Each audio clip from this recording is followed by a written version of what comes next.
Hello, this is Nancy, and last year during the slow stitch project that Anne Brooke put on, book, oh no, the spools. Well, she did the spool in the book. But anyway, last year I just sat on the sidelines and cheered everybody on. I was kind of overwhelmed and didn't think I could do. It just seemed like so much. But this year, when she came out with the tags and I saw that first little tag, I thought, oh my, it was so sweet, it was so small, it just seemed so doable. At any point in time I could probably catch up if I got behind, so I decided to jump in and join the rest of you with making a tag every week with Anne. And these are my 5 tags. The first one, of course, everybody knows is all white, and I just love these so much. They're so sweet.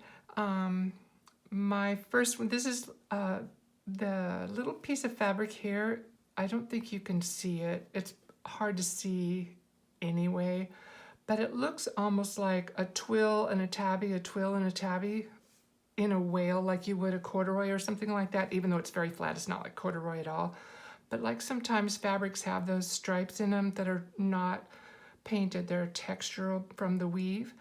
And it's a really beautiful piece of cotton. I just did the regular running stitch that we do on our slow stitch projects, and this a little tiny piece of very old huck cloth and some eyelet fabric. Is the whole piece is covered in eyelet, I think, or maybe it's just a little piece of ruffle. Yeah, it's all the way up here. But anyway, I put French knots around the bottom and couched a little piece of daisy trim going down the edge. This is stitched on with a back stitch, and this edge is held down with a buttonhole stitch or a blanket stitch. A little tiny applique, and I used a little white safety pin to anchor down a little piece of lace. So that's the first one. The second one, I just did the patches first, the 2 pieces of fabric you see back there in the background. And I just used all straight stitches on this, just running stitches. Here they're spaced out like normal little stitches. And then here I crowded them to make them all fit in that little spot. And up here I just put down an applique. It's the same applique that's in that piece. And then I stuffed my heart as I was putting it down. I just kept putting things inside there to make it poofy. It looks kind of nice being dimensional. And the buttons are, they're antique, but well, some of them aren't antique, they're just older. Maybe they are all antique buttons now.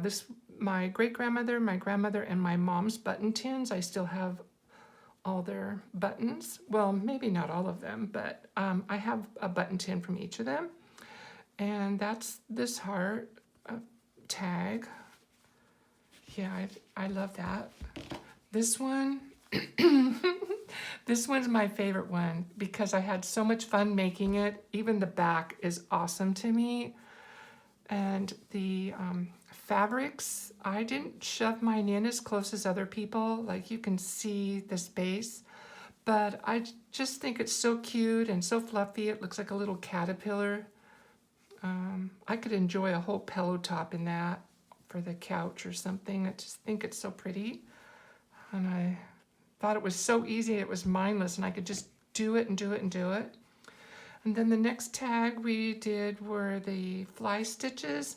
And I did all of my fly stitches around the edge are all separated onesie stitches. I did across the top and the top and the bottom, and then both sides, all of them going the same way. And then I did connected fly stitches in these things hanging down that look like, I don't know, wheat or no, just some kind of vine that comes down. And then I used a little piece of lace that had an applique on it. The lace you can hardly see, and there's ribbon weaving through it, and then another vintage button. and I stitched this all on my base fabric. I used a printed, like a upholstery fabric with handwriting on it, like a text print. It's really quite pretty. And then the last one was our cross stitch or tag. And I used a torn piece of fabric that had been sewn in serge. I think it's probably the edge of an apron. Yeah, it's either the edge of an apron or the bottom of a shirt. And then I put little cross stitches up the side of that. This piece that has three little pieces in it, here, here, and here, that were sewn together, was the edge of an old quilt that was falling apart. It still is falling apart. But anyway, it has a seam that, two little seams going down the edge, like part of the hem. And I just did cross stitches inside there. And then the cross stitches for my cross, or my X, is made with silk embroidery ribbon. And the silk embroidery ribbon was wrapped around a gift that a friend had given me. And so this is kind of special because of who that was, who gave me the gift, of course. This is some lace from the 50s, and then a little piece of tatting that I believe was from around the 30s or 40s. No, 30s.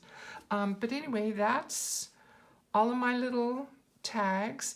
I haven't anchored them on their tags yet because I can't decide what I want to do. I started with this, and I felt like there was so much contrast that I couldn't enjoy it, so I whitewashed the tags with gesso, and I think that just looks so much better, less contrast. And even the darker colored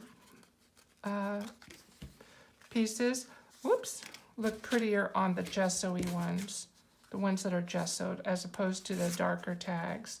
So I haven't decided, well, if I do sew them to the tags, I have decided they will be the whitewashed ones. But part of me loves these so much as little bits that I don't want to sew them down to tags yet. I know I have time and I can figure out what I want to do, but a part of me can just imagine these as 52 pieces on a swagged bunting going across my studio or down the hall or something wonderful like that. I have time to decide, so I'm not going to hook them down to tags until I've made a decision about it. I guess 52 pieces of on a bunting might be a little extreme. I am all ready though. I put all of my starting a tag stuff in a little plastic bag, like where you get pillowcases or something from the store. And I tore my strips all this width, and each piece is long enough for 6 tags, and I've got them all folded up and put in there. And I have a dozen that are cut, torn and ready to just start stitching, so that when the prompt for the next tag comes, I'm prepared and ready, so that I don't feel like it's too much work to get going, or like I have to start all over or anything like that. Well, I want you to know I love everyone's videos. I watch them all the time. I'm completely inspired by them, and I'm so happy to be joining in on this slow stitch project this year, and I love it that it's going to take the whole year, and it doesn't seem huge and overwhelming.